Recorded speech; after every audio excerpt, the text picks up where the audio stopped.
संविधान चेंज होता है। संविधान तो कितनी बार इंदिरा गांधी जी ने चेंज करा, जवाहरलाल नेहरू ने चेंज करा। और रही बात सेकुलर, और बहन जी को सेकुलर जोड़ना था, उनके पिताजी ने वहाँ पे बाबा साहब अम्बेडकर की बात करते हैं तो संविधान चेंज करने वाले वहाँ पे राम की फोटो थी, कृष्ण की फोटो थी, बहुत लोगों की फोटो थी, लेकिन उसको चेंज किसने किया? उसको इंदिरा गांधी जी ने चेंज किया। सब कुछ इमरजेंसी लगाने वाली इंदिरा गांधी जी। तो संविधान तो चेंज करने वाली कांग्रेस थी। वो तो अच्छा हुआ कि मोदी जी आया और बच गई। विपक्ष के पास कोई मुद्दा नहीं है सिवाय हटाने का। रोजगार देने का बात करें, युवा है जी आप। रोजगार, हाँ रोजगार की बात करें। यहाँ कितना युवा जो स्किल्ड है, युवा रील चलाएगा उसे नौकरी चाहिए, युवा अपना कुछ करेगा उसे चाहिए। युवा करता कुछ नहीं है, युवा खाली गुमराह कर रहा है और गुमराह हो रहा है। और जो पढ़ने वाले बच्चे हैं उन्हें नौकरियां मिल रही है, नौकरियां इतनी हैं।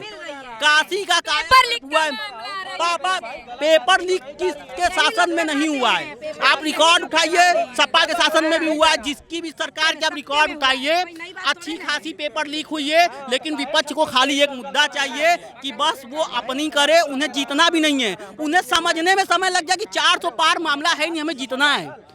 मुख्यमंत्री अगर मैं बात करूं, ममता बनर्जी खाली बोली थी 320 वोट जो विपक्ष लाएगी। कोई बोला था 3 चरण बीत गए, उनको समझ में तो मोदी गेम खेल गया मेरे साथ। 400 पार का बात जो मोदी बोल रहा है वो उसमें उलझे। 400 पार नहीं आएगा, 400 पार। अरे भैया 400 पार नहीं, तुम ये बोलो तुम्हारी सरकार आएगी कि नहीं आएगी। तुम्हारे पास कोई मुद्दा है नहीं, एक ही मुद्दा है, हटाना है। मुझे राज्य में उन्हीं के खिलाफ लड़ना है और जब मुझे केंद्र में लड़ना है तो मुझे कह तो रहे संविधान बचाना है तो मोदी हटाना। क्या संविधान है? संविधान खतरे में क्या है? क्या संविधान बचाना? संविधान उन्हें नहीं पता है। मैं फिर से कह रहा हूँ, जितनी भी पार्टियां हैं, उनके जितने भी एमएलए हैं, उन्हें पहले 6 महीने उन स्कूलों में पढ़ना चाहिए जिनमें संविधान का मतलब पढ़ाया जाए। उन्हें खुद नहीं पता संविधान है क्या, पता नहीं है। वो बस बन गए हैं, वो बन गए हैं, उन्हें बना दिया गया है और वो इसी तरह जनता को मूर्ख बना रहे हैं। और जब उनको मन होता है बैग उठा के चले जाते हैं। 5 साल हो गया, चलो यार अब जनता से वोट लेना है, चलो जनता से मिलना है, चलो यार काशी की बात करते, चलो यार इनकी बात। तो मोदी जी करते हैं मूर्ख बनाने का काम। क्या मोदी जी करते हैं मूर्ख बनाने का काम? अरे वो खुद मूर्ख है, कितने बड़े हैं, किनको पप्पू कहा जाता है, किनको नहीं। आपको भी पता है, मुझे भी पता है। और मुझे एक स्टेटमेंट बताइए, मैं अभी लेटेस्ट स्टेटमेंट बता रहा हूँ। जब राहुल गांधी कहते हैं, भाइयों बहनों, जब आप सवेरे उठते हैं, सवेरे चाय पीते हैं, चाय बनाने के लिए आप स्टोव जलाते हैं, स्टोव में जो कोयला पड़ता है वो मोदी जी का है। भैया कौन स्टोव में कोयला पड़ता है? वो पूरा भारत घूम रहे हैं, उनको ये बताइए किस स्टोव में कोयला पड़ता है, उन्हें ये कोई बताए। यहाँ दिन होता और चील उड़ रहे होते तो कहते जानते क्यों उड़ रहे हो, ये बेरोजगार है। तो उनको यही नहीं मालूम रोजगार और बेरोजगार है क्या, है क्या। आप देखिए यहाँ मंदिर बनने के बाद से तमाम रोजगार सृजित हुए। चलिए फैक्ट्स पे बात करते हैं। आज जिस जगह पे हम लोग खड़े हैं, जो लाइट आप देख रहे हो ना मैडम, यहाँ कहीं जनरेटर भी चलने की जगह नहीं थी। अगर चल रहा होता तो पोल्यूशन हो रहा होता। आज हम एशिया में 2nd नंबर पे सेल्फ बिजली जनरेट कर रहे हैं थ्रू सोलर पावर। कोई इसमें झूठ नहीं गलत कर सकता है। न जाने कितने लेवल पे हम लोग ने अचीवमेंट किया है। अटल सेतु है, बोंगीबिल ब्रिज है, तमाम ऐसी चीज़ें हैं जो भारत की रक्षा सुरक्षा विकास के लिए ज़रूरी थी। पहले के समय में योजनाएं बनाई जाती थी कि हम प्रोजेक्ट तैयार करके मुख्यमंत्री के पास ले जा रहे हैं। आज के पहले मोदी सरकार के पहले इसमें कितना घोटाला साहब कर सकते हैं। आज की डेट में कागज पे आती योजना और कितना जल्दी मूर्त रूप ले लेती है वो सबको दिख रहा है।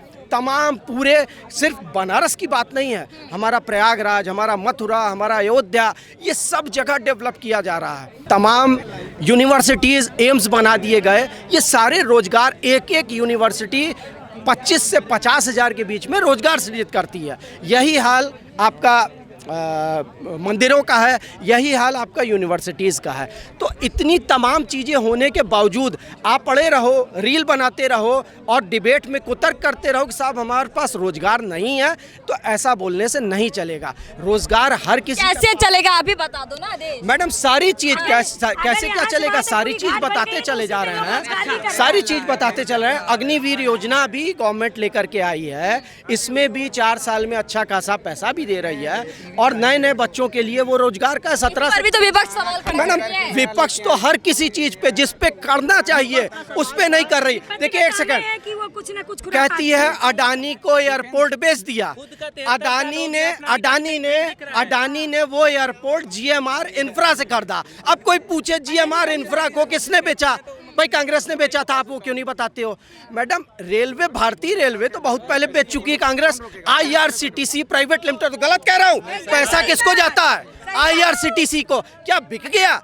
नहीं, उसकी बेहतर प्रबंधन के लिए IRCTC को दिया गया। इसी तरह अडानी को तमाम से हम सवाल ले लेते हैं। देखिए ये जो मतलब अग्निवीर योजना की बात कर रहे हैं, खुद प्रधानमंत्री यशस्वी प्रधानमंत्री नरेंद्र मोदी साहब, वो जो है सो क्या नाम है कि अपने 73 साल के होकर 75वें साल में अपना कह रहे हैं कि मुझे तीसरी बार लाइए, और हम युवाओं को दाढ़ी मूछ नहीं चाहे 75वीं 74वीं जो भी आए, मतलब कि उसको वो नहीं कह रहे हैं। उसके बाद मैं 22 साल का हूँ, वो मुझे रिटायर कर देंगे। एक चीज, जितने भी अपोजिशन के लीडर हैं उसको आपने बिना दोषी करार दिए आरोप के तौर पर उसको जेल भिजवा दी। क्या बताइए? मेरा नाम आर्यन है। आपका नाम नहीं अपोजिशन में जो लीडर का? अरे हेमंत सोरेन, अरविंद केजरीवाल है, चाहे उसको उसके बाद तेजस्वी यादव पे आरोप लगाया जा रहा है कि उसको जेल भेजा जाएगा। वो बंदा को आरोप लगे?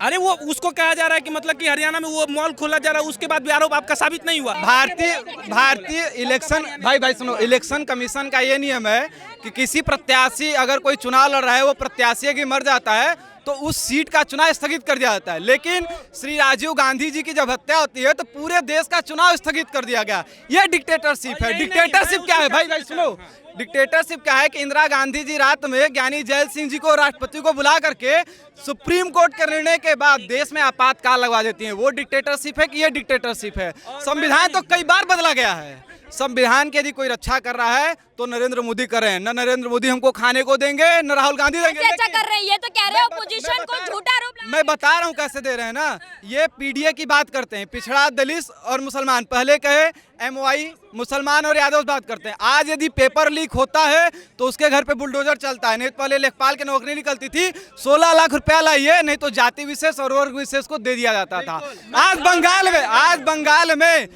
आज बंगाल में मुस्लिमों को जो आरक्षण दिया गया है, अपने OBC SC ST लोगों का काट के दिया गया। आप दीजिए तो ढंग के चोट पे दीजिए ना, पीछे से चोर दरवाजे क्यों दे रहे हैं? आप देखिए रोज यहीं पे रामनगर का पुल है, मुलायम से हाईकोर्ट गलत फैसला देती है ना दीदी। तुमने दीदी के हिसाब से, यानी अगर दीदी के हिसाब से जो फैसला दे वो सही है। EVM अगर राहुल गांधी का EVM खराब है, वायनाड से जीतेंगे तो कह देंगे मैं सांसदी का शपथ नहीं लूंगा।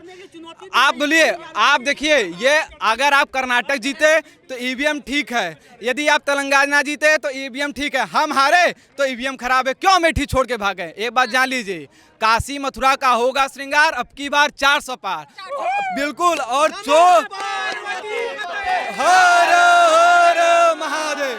और रही बात भ्रष्टाचार की, 29 करोड़ रुपए, ये मैं नहीं बोल रहा हूँ, RTI से पता चला है कि 29 करोड़ रुपया अरविंद केजरीवाल, जो तथाकथित आम आदमी पार्टी सिंगल स्लीपर पहनने वाले और टी-शर्ट पहनने वाले व्यक्ति हैं, 29 करोड़ रुपया उनके प्लम्बर, शावर और इलेक्ट्रिकल बिल पे लगा है। इतने आम आदमी पार्टी हैं। उन्होंने क्या कहा था, उनका पुराना बयान देखिए।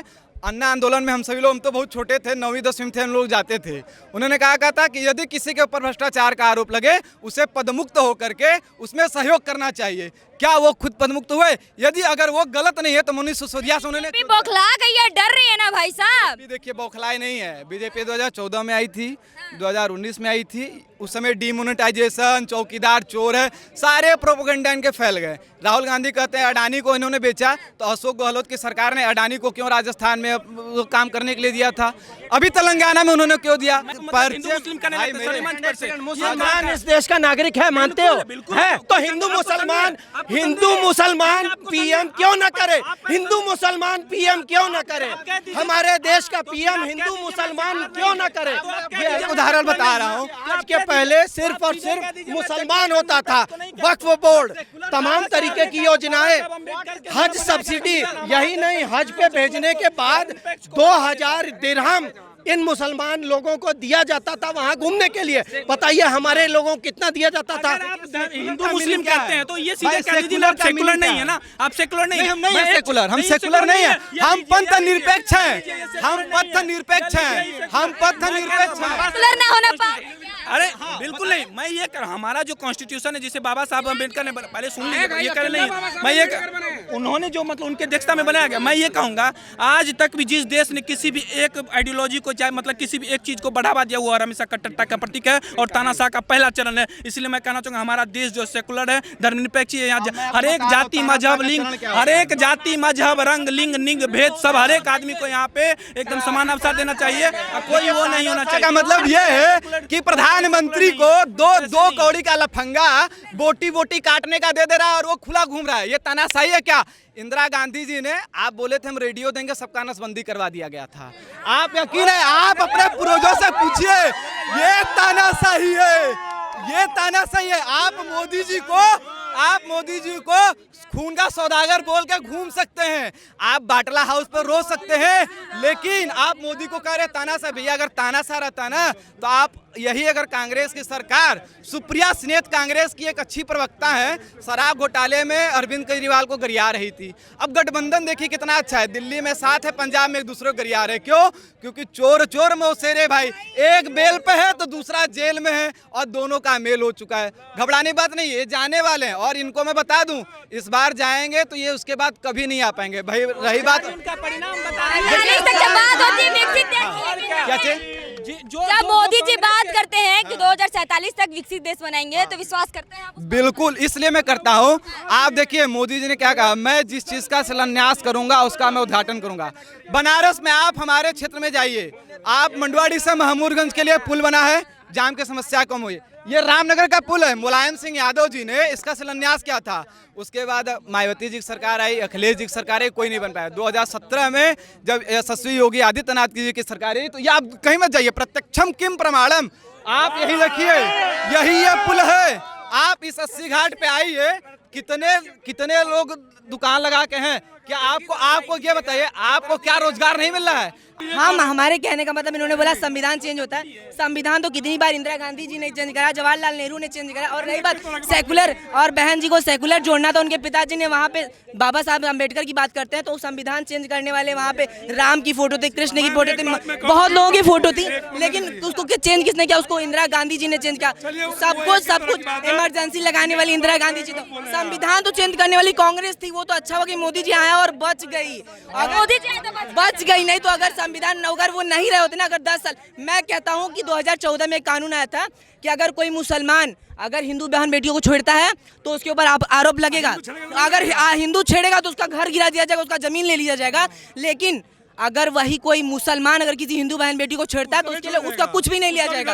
उसका नहीं हुआ, उनका कहा गया तो उसमें कुछ नहीं लिया जाएगा। लेकिन जो ये बात कह रहे हैं अभी भाई साहब ने बोला कि हम कांग्रेस का, हम बोलते ठीक है कांग्रेस अच्छे कर, हम कहते हैं क्या रहेंगे, युवा हो ये बता। हम कह रहे हैं हम युवा, हम रोजगार की बात, अगर हम पढ़ेंगे, हम बीटेक के स्टूडेंट, अगर हम पढ़ेंगे तो हमको नौकरी मिलेगी। बहुत लोग पढ़ते हैं और जो पढ़े हैं उनको नौकरी मिली है, और जो नहीं पढ़ेंगे, अगर जो कुछ बच्चे जाते कॉलेज में, कॉलेज जाएंगे बंक मार के घूमते हैं, उनको नौकरी नहीं मिलेगी, बोलेंगे हमको नौकरी नहीं मिली, बीटेक समोसा वाला, एमबीए चाय वाला। तो अरे पढ़ो भैया, पढ़ोगे तो नौकरी मिलेगी। आप पढ़िए, टाटा में जाइए, आप पढ़िए, अंबानी की नौकरी, बहुत लोग जाइए। विश्व में आप देखिए सत्या नडेला, सुंदर पिचाई क्या आज काम नहीं कर रहे हैं, किसी के मोहताज। आप पढ़िए तो अपने अंदर स्किल तो लाइए। 2014 से पहले एंटरप्रेन्योर का कोई नाम सुना था क्या? लेकिन आज देखिए कितने एंटरप्रेन्योर हो चुके हैं। 2014 पहले हम किसी नाम नहीं सुने थे। आप देखिए एक बात जान लीजिए, क्या 400 पार की बात कर रहे हैं क्या सर? 100% इस बार मोदी 400 पार, बीजेपी को कोई नहीं हरा सकता। बीजेपी नंबर 1, क्योंकि मोदी ने अच्छा काम किया है। और जिस मोदी की लोग बुराई कर रहे हैं, आज मोदी का देन है कि लोग खड़े होकर बहस कर रहे हैं। नहीं यहाँ से गुजरते बाहर गोली मार दिए जाते। आज उसी मोदी, उसी योगी का देन है कि हम आप निष्पक्ष होकर बात कर रहे हैं।